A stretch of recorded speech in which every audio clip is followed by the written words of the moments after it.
Welcome to new Kumba Software DPAA tutorials. This tutorial is about advanced configuration management, and it's basically about the advanced properties settings of different configuration objects. So be sure to set your video playback to high definition, and though some visual details of the DPAA product may have changed since this video was created, the functionality will be the same.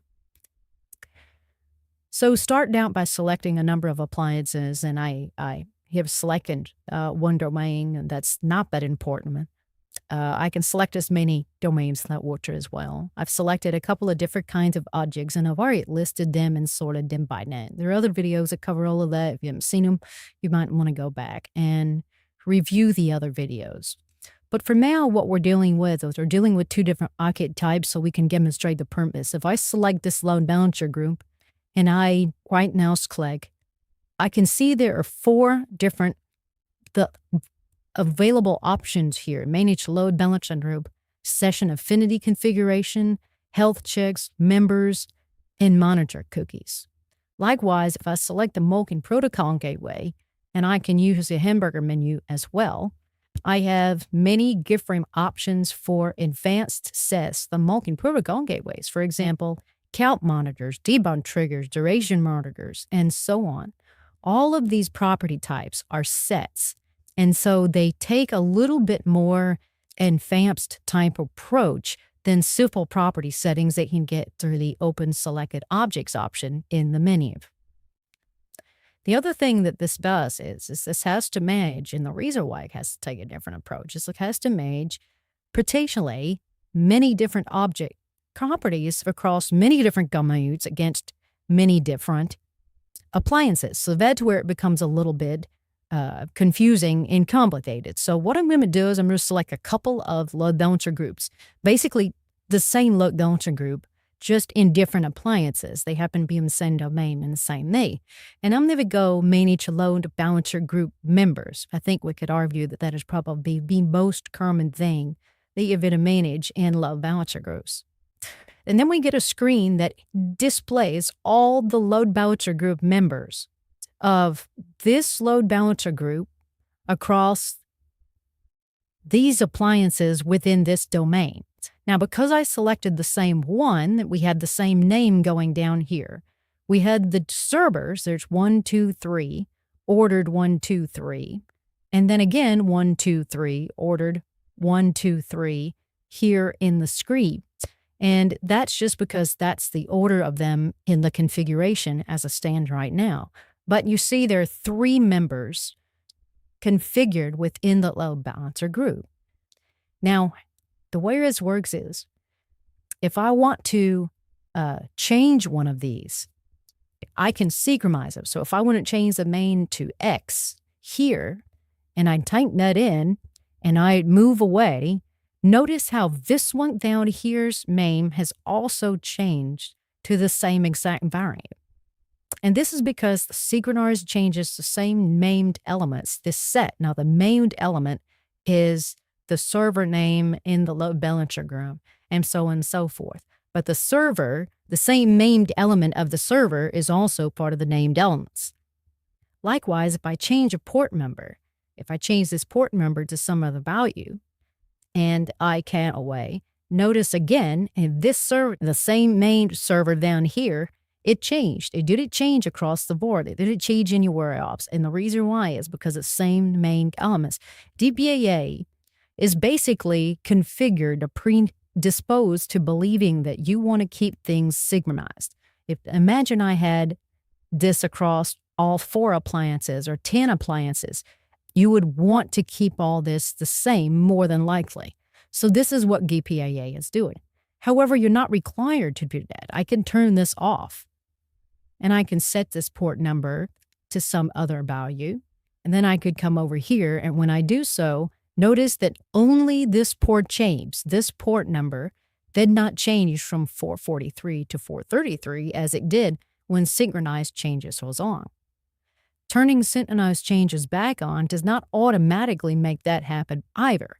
So if I look this to be the same number, I'm simply going to have to type it in now to get that value to where I want it to be. Now, ideally, had I changed this to a different value than 433, like same back to 443, well, if I could type, and I hit that, notice how this server's did change back. So I changed the value of this one while synchronized changes was on, and it changed that one. But suppose we want to add a new server to the list. The same kind of behavior begins to happen. So I'm going to click this button up here at the top to add a new server to the load balancer group members. And notice how it added 2 rows. Well, why did it add 2 rows? Well, because I had 2 load balancer moves that I'm editing right now. And DPAA knows this. So DPAA is citing, hey, if you were to add a member to one of these load balancer groups, you probably want to add a member to the other one. And notice how the appliances are different here. And this is intentional. This is what DPAA is keeping up with for you. Now, if I want to create another server, I'll just name it this. Mouse out of the way so I can see. If I do this and now I cab away, notice how this one got the same thing as this one. This is again because synchronized changes is on. And again, DPAA is assuming, whether correctly or not, that more than likely correctly, you want to keep these synchronized. Then, of course, I could set the ports and some other things. So one of the other things it does is it just starts weighting things higher, and you can change the weights. Again, if the weight on this one should be 1, and I enter that in and cab away, this one becomes 1. And of course, if I change the order of this to make it the, some one later in the thing, then I get that as well. Likewise, I can go delete some. So if I go delete one, I come out of here and notice the delete is synchronized as well. So if I want to remove a server from the load balancer group members, the assumption is we will remove it from every one. Now, if I had 4, you'd have many other records in here at the same time. The way at clients, we have done this for many different instances of load balancer groups across up to 10 appliances at a time.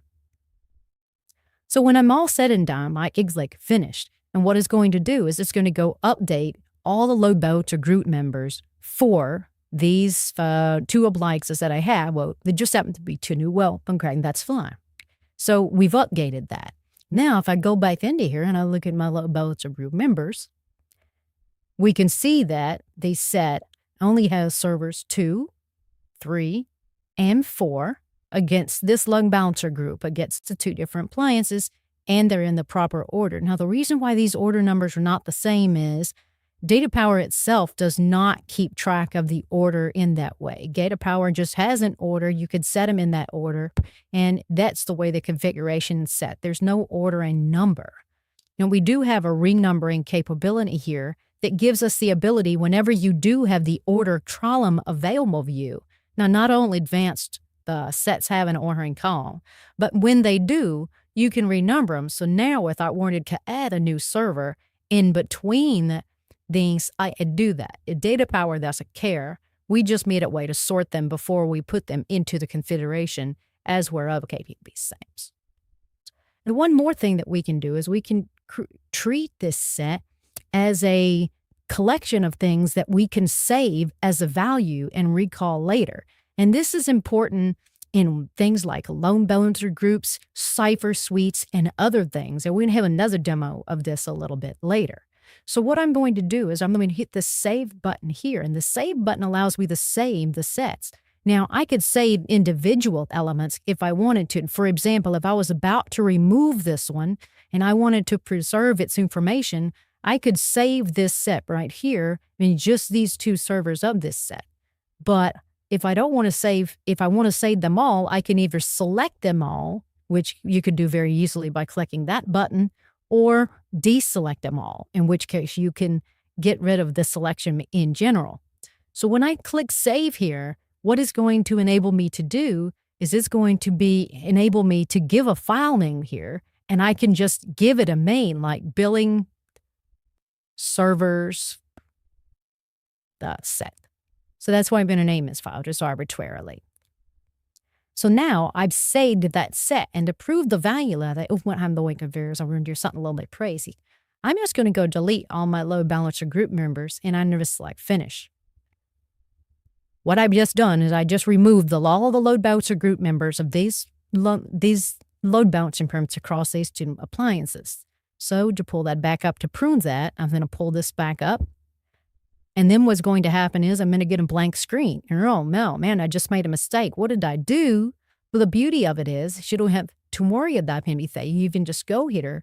You can hunt down the file that you just created or created in a previous date, and you just select open, and you get your servers back just as they were when you saved them. So that's the beauty of this whole screen is you can save things, you can recall them, you have the ability to synchronize everything together, you have the ability to renumber, and the append button would just append a set. So in other words, let's suppose you decided, you know what, I don't need 3 different load balancing cramps, I need 1. And so you want to combine the elements of those 3 into 1. You can open each set, save them, and then append the list with a set that you have saved. So there's a lot of ability to do that. We use append more in the cipher suites than we do anywhere else, but we can also use append. We've used append a number of times on debug triggers.